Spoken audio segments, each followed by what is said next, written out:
내가 내 행위를 아노니 내가 차지도 아니하고 뜨겁지도 아니하도다. 내가 차든지 뜨겁든지 하기를 원하노라. 내가 이같이 미지근하여 뜨겁지도 아니하고 차지도 아니하니 내 입에서 너를 토하여 버리리라. 내가 말하기를 나는 부자라 부요하여 부족한 것이 없다 하나 내 공고한 것과 가련한 것과 가난한 것과 눈먼 것과 벌거벗은 것을 알지 못하는도다. 내가 너를 권하노니 내게서 불로 연단한 금을 사서 부요하게 하고 흰옷을 사서 입어 벌거벗은 수치를 보이지 않게 하고 안약을 사서 눈에 발라 보게 하라. 물은 내가 사랑하는 자를 책망하여 징계하노니 그러므로 내가 열심을 내라 회개하라. 볼지어다 내가 문 밖에 서서 두드리노니 누구든지 내 음성을 듣고 문을 열면 내가 그에게로 들어가 그와 더불어 먹고 그는 나와 더불어 먹으리라. 아멘. 문을 열라라는 제목으로 은혜를 나누겠습니다. 오늘날 세계에서 가장 부강한 나라가 어딜까요? 단순히 국민 소득만 비교하는 것이 아니라 군사력, 또 외교력, 경제력들을 종합해서 본다면 단연 미국일 것입니다. 근데 여러분 아십니까? 미국에서 약 1,100만 명이 끼니를 굶고 있다는 것입니다. 우리 서울 인구보다 더 많은 사람들이 먹을 것을 구하지 못해서 돈이 없어서 끼니를 굶고 있다는 거예요. 그런데 그런 미국 땅에서 한 해에 무려 4,360만 톤의 음식물 쓰레기가 버려졌다고 하는 거예요. 그러니까 8톤 트럭으로 545만 대 분량의 음식물이 버려지고 있다는 것입니다. 이게 참 아이러니죠. 풍요 속의 빈곤인 것입니다. 자, 오늘 말씀에 나오는 라오디게아 교회가 바로 풍요 속의 빈곤을 경험했던 그런 교회였어요. 이 라오디게아는 풍요로운 도시였습니다. 돈이 많이 유통이 되어서 금융업이 활성화되었고 또 양털로 만든 질 좋은 옷을 생산했던 그런 곳입니다. 그러니까 좋은 옷을 입고 산의 진미를 먹고 세상 즐거움을 즐겼던 그런 곳이에요. 하지만 그들의 영적인 상태가 빈곤했던 것입니다. 그래서 말씀하십니다. 17절에요. 내가 말하기를 나는 부자라 부요하여 부족한 것이 없다 하나 내 공고한 것과 가련한 것과 가난한 것과 눈먼 것과 벌거벗은 것을 알지 못하는도다. 그러니까 라오디게아 교회는 부요한 것 같았지만 실상은 가난한 교회였습니다. 주님을 멀리하고 세상 만족을 구했기 때문이죠. 그런 교회를 향해서 주님께서 책망의 말씀을 하십니다. 15절과 16절에 내가 내 행위를 아노니 내가 차지도 아니하고 뜨겁지도 아니하도다. 내가 차든지 뜨겁든지 하기를 원하노라. 내가 이같이 미지근하여 뜨겁지도 아니하고 차지도 아니하니 내 입에서 너를 토하여 버리리라. 미지근한 신앙을 책망하시는 거예요.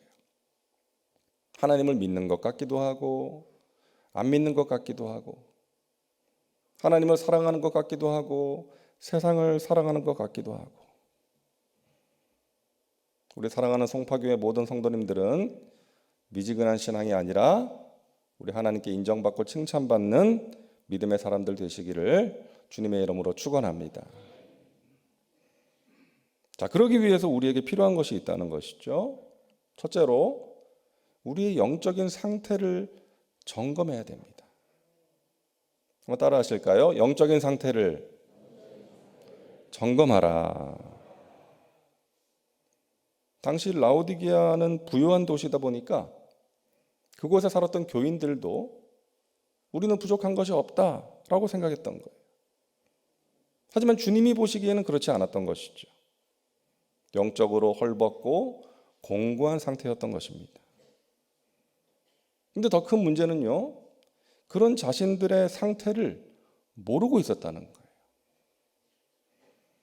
17절에 뭐라고 말씀합니까? 내 공고한 것과 가련한 것과 가난한 것과 눈먼 것과 벌거벗은 것을 알지 못하는도다. 자신의 영적인 상태를 모르는 거예요. 그래서 주님께서 말씀하십니다. 18절에 안약을 사서 눈에 발라 보게 하라. 우리 주님께서 안타까우신 거예요. 안타까운 거예요. 세상을 보는 눈은 밝은데 자신을 보는 눈, 하나님을 보는 영적인 눈은 어두운 거예요. 그래서 안약을 사서 눈에 발라 보게 하라. 그 당시 라오디게아가 이제 안약 생산지로 유명했거든요.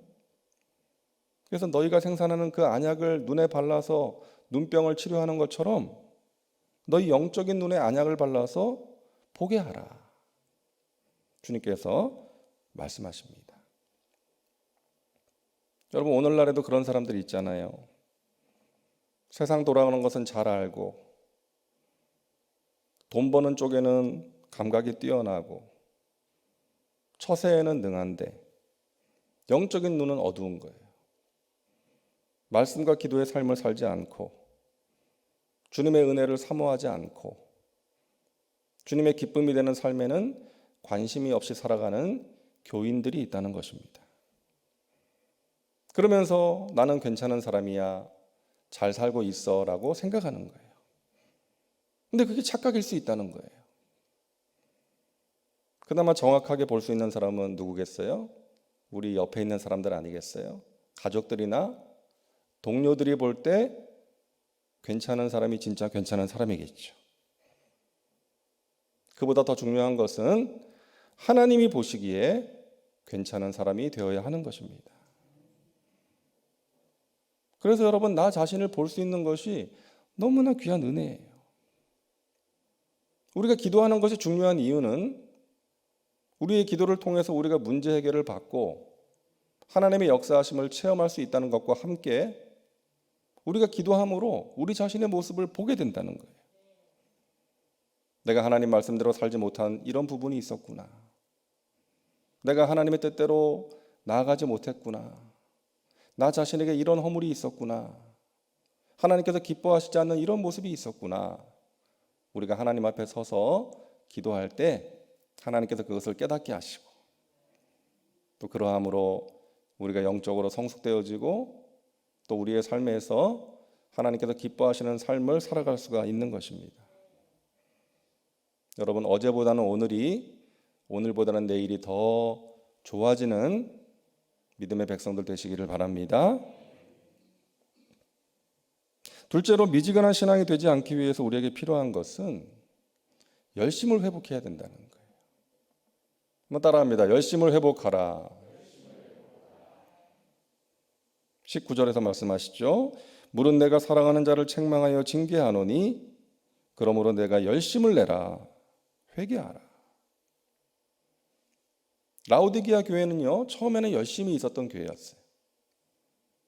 골로새서 말씀을 보면 처음에는 적은 인원이었지만 아주 모이기에 힘썼고 또 열심히 전도를 해서 제법 규모가 있는 교회로 성장했어요.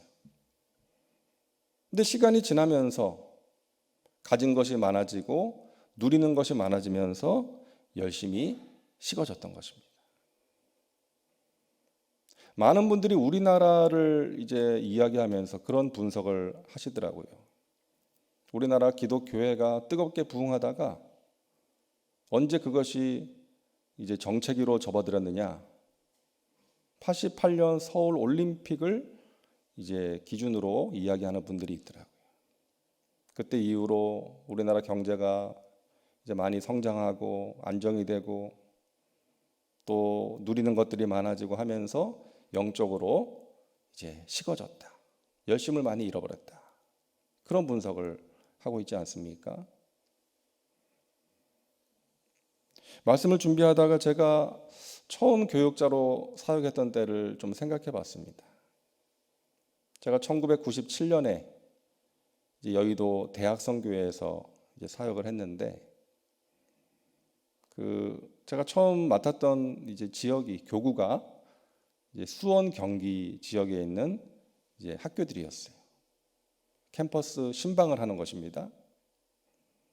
제 인생 첫 차, 이제 엑셀, 이제 40만 원 주고 산 중고차였는데요. 그 차를 몰고 뭐 안양, 수원, 용인, 군포 이제 다니는 거예요. 대학생들은 수업 마치고 이제 저녁 무렵에 오후 늦게 이제 모임을 하거든요.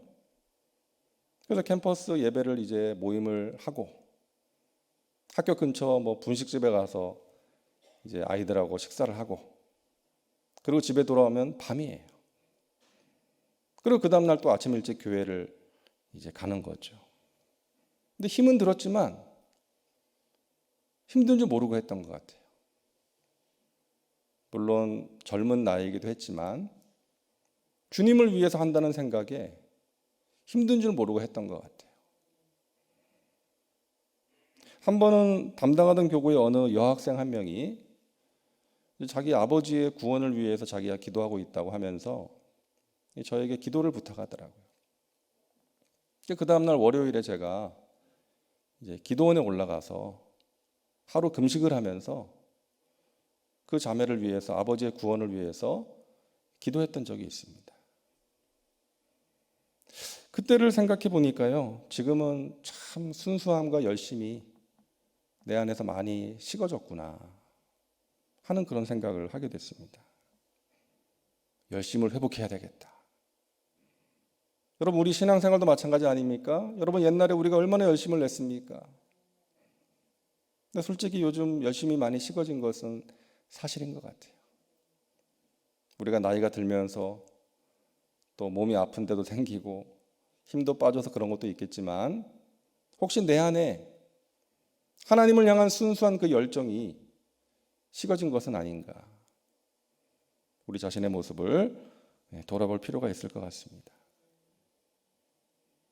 여러분, 그 열심을 회복하기 위해서는 어떻게 해야 됩니까? 이런 말이 있어요. 천재는 노력하는 사람을 이길 수 없고 노력하는 사람은 즐기는 사람을 이길 수 없다. 이게 무슨 말입니까? 우리가 열심을 내기 위해서는요, 좋아서 해야 돼요. 즐길 수 있어야 돼요. 여러분, 신앙생활이 재밌어야지 억지로 하는 게 되면 안 되잖아요. 내 기도하는 이 시간 그때가 가장 즐겁다, 귀하다. 이렇게 돼야죠. 기도하는 시간이 억지로 내가 문제가 있어서 그냥 마지못해서 하는 기도가 되어서는 안 된다는 것이죠. 여러분, 신앙생활이 즐거워야 됩니다. 억지로 하면 얼마나 하겠어요? 우리가 드리는 예배, 우리가 드리는 이 기도, 찬양이 좋아야 돼요. 교회 오면 좋아야 돼요. 예배가 좋아야 돼요. 은혜가 되어야 됩니다. 봉사가 즐거워야 돼요. 그래야 열심을 낼 수가 있는 것이죠. 어느 목사님이 어릴 때 심한 열등감이 있었대요. 집은 가난하고 공부는 별로 잘하지 못하고 또 성격이 내성적이고 그래가지고 어린 시절을 아주 우울하게 보냈대요. 근데 그러다 어느 날 교회에서 성경 암송 대회를 하는데 그 선생님이 자기를 반 대표로 나가게 했대요. 처음에는 너무 막 그게 싫었는데 선생님이 너 잘할 수 있어. 해봐. 하면 돼. 선생님이 기도하고 도와줄게. 그래가지고 자기를 인정해주는 또 격려해주는 선생님이 이제 고맙기도 하고 해서 열심히 성경 구절을 암송을 해가지고 이제 나가서 한 거예요. 그리고 마치고 들어오는데 선생님이 잘했다 그러면서 자기를 꼭 이렇게 안아줬대요. 여러분, 그 경험이 자신을 변화시켰다 그러더라고요. 선생님이 자신을 인정해주고 자기를 격려해주고 그렇게 꼭 안아주는 그 경험을 통해서 자기 안에 있던 열등감이 사라지고 자존감을 가지고 그때부터 교회 가는 게 너무나 즐거웠고 그래서 지금의 자신이 있게 되었다. 그런 이야기를 하더라고요. 여러분, 교회는 그런 곳입니다. 사랑하는 곳입니다. 사랑으로 회복되고 치유되는 곳이에요.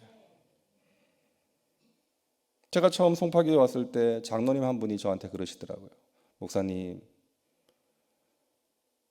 제가 얼마 전까지 교회 나오는 게 너무 마음이 부담되고 힘들고 안 좋았는데 이제는 주일이 기다려지고 교회 오는 것이 즐겁습니다. 제가 그 말을 듣고 얼마나 감사했는지 몰라요. 사랑하는 여러분, 주님께 드리는 우리 예배, 기도, 봉사가 의무감으로 하는 것이 아니라 기쁨과 즐거움으로 할 수 있는 것이 될 수 있기를 바랍니다. 나를 사랑하사 구원하신 그 하나님의 사랑과 은혜를 생각하면서 지금도 살아계셔서 나와 함께 하시고 나를 만나주시고 나의 기도에 응답하시는 그 주님을 생각하면서 여러분 열심을 회복하시기를 바랍니다. 셋째로, 주님께 칭찬받는 믿음을 갖기 위해서 우리는 주님과 동행해야 됩니다. 따라할까요? 주님과 동행하라. 우리 20절 말씀은 같이 읽겠습니다.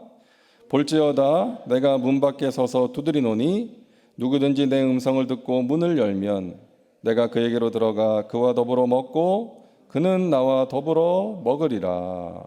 아멘. 여러 번 말씀드렸지만 우리는 이 말씀을 불신자들을 위한 말씀으로 생각하고 사용할 때가 많이 있었습니다.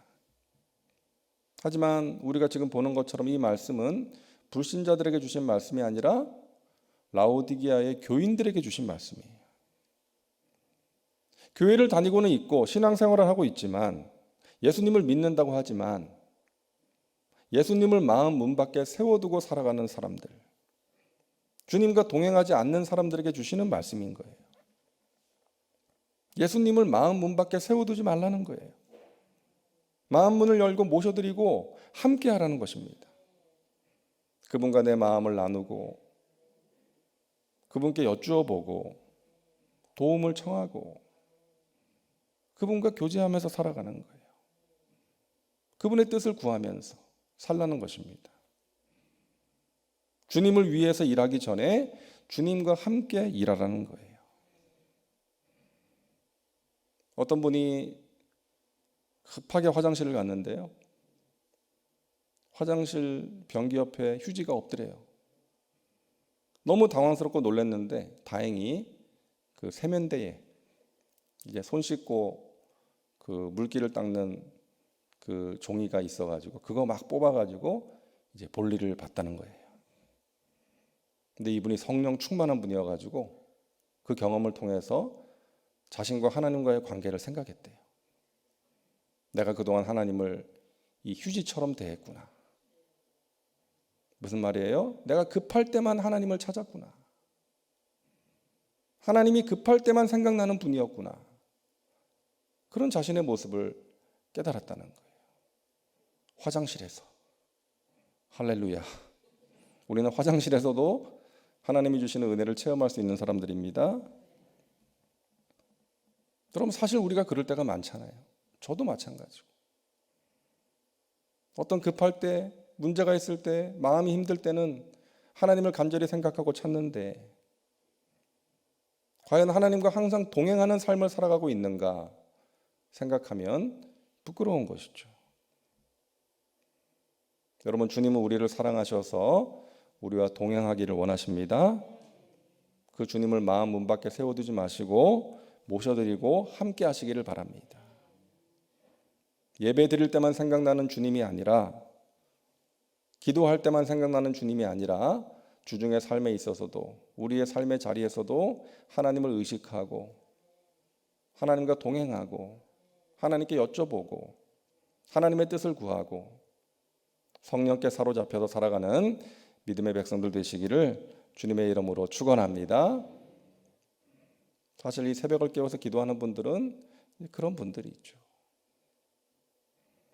우리의 신앙이 미지근해지지 않도록 영적인 상태를 항상 점검하시고, 여러분 열심히 식어졌다면 다시금 열심을 회복하시고 더욱더 주님을 사랑하고 가까이하며 주님의 은혜 가운데 살아가는 믿음의 백성들 되시기를 주님의 이름으로 축원합니다. 사랑과 은혜가 풍성하신 하나님, 새벽을 깨워 기도하게 하시니 감사합니다. 라오디게아 교회의 모습을 보았습니다. 하나님, 오늘날 한국 교회가 라오디게아 교회가 되지 않았습니까?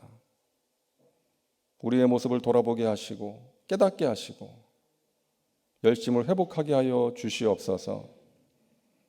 예수님을 마음 문 밖에 세워둔 채 내 뜻대로 내 생각대로 세상의 방식을 따라 살아가는 그러한 교인들이 아니라 우리 주님을 마음 문에 열고 모셔드리고 함께하며 주님의 뜻을 따라 주님께서 기뻐하시는 삶을 살아가는 믿음의 백성들 되게 하여 주시옵소서. 그럴 때 주님께서 베푸시는 은혜와 평강과 신령한 복을 얻게 될 줄로 믿습니다. 우리를 바른 길로 인도해 주시는 주님을 경험할 수 있는 줄로 믿습니다. 우리의 신앙이 절대로 미지근해지지 않게 하여 주옵시고 뜨거운 믿음 되게 하여 주시고 열심을 회복하여 하나님 맡기신 사명을 힘있게 기쁨으로 감당하는 믿음의 백성들 되게 하여 주시옵소서. 주님과 동행함으로 주님이 주시는 좋은 것들을 풍성히 누리고 나누며 살게 하여 주시옵소서. 오늘 하루도 주님 안에서 승리하는 복된 하루가 될 줄로 믿습니다. 감사드리며 예수님의 이름으로 기도하옵나이다. 아멘.